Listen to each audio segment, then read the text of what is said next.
And deep voice. Ladies and gentlemen, welcome back to John Dudley Speaks. I'm your host. Back it up, Jet. I think I almost got it. That's like the lowest my voice has ever gone. Compton's own Sheldon Young, known to the music world as Channel Trace, rose to prominence in the 2010s on the producing side, making tracks for the likes of Wale, Kehlani, and Duckworth. But it was when Channel Trace decided to strike out on his own with his unique hip house style on 2018's Controller, where he slowly levitated his own brand to an even bigger height. Jet Black followed after, and though it took some time to reach national recognition, we'd eventually see it everywhere, from TV shows to commercials, and it easily slipped into everyone's rotations at the time. The EPs kept coming after Black Moses, with I Can't Go Outside featuring an assist from Tyler the Creator, of all people, and 2023's Real Cultural Shit saw him doubling down on his brand of hip house. But finally, on his long-awaited debut, Head Rush, can Channel Trace segue from these shorter projects into a unified 1 hour long studio debut? He sure as hell can.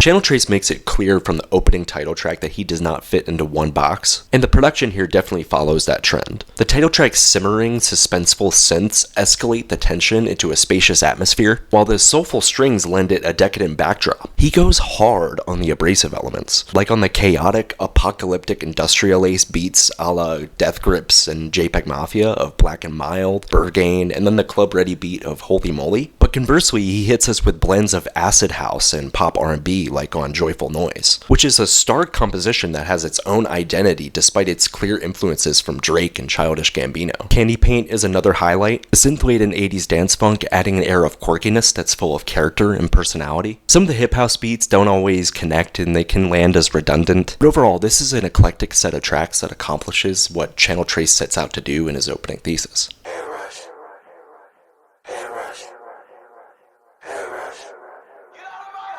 The lyricism of this record isn't defined as much by its content as much as it is by its vibe, and the name of the game for Channel Trace is repetition. Obviously, the dingy party aesthetic drives the majority of the style, but the melodies and sometimes a lack thereof are standout and awesome, complementing his sometimes confessional and even confrontational songwriting. It reminds me a bit of Charli XCX's latest, because a track like Chain Hang Low revolves heavily around themes of club music, yet we find Channel Trace diving into lyrics about his upbringing, balancing the atmosphere through an authenticity that is relatable and tangible. I feel like some tracks here don't bring the same level of intensity of Black and Mild and Joyful Noise, or the lunacy of Candy Paint and Burgain. So when you hit a Holy Moly, the hook from Ty Dolla $ign hits a lot less, but the closer here ties everything together perfectly with strong personal themes, and admittedly vulnerable lyrics that give this project a lot more heart than you'd expect going into it.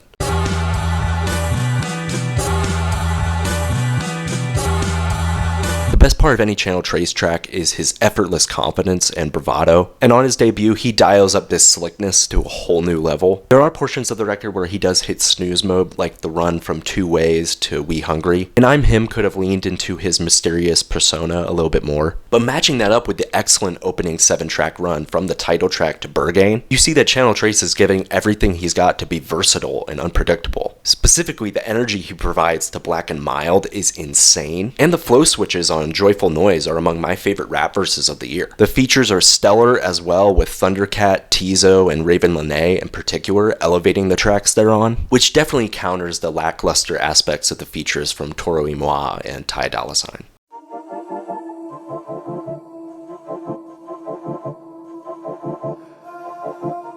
For a 17-track debut at 50 minutes, I was impressed by the ratio of hits to misses on this project. Like I said, the consistency of the first half in particular is killer, and each step he takes on the production and the performance side is obsessed with spectacle and subversion. There's some missteps in the midsection and the back end, but since Channel Trace keeps the pacing pretty consistent and the song lengths are around 3 minutes throughout the entire record, it turns out to be a concise effort that is a cohesive listen.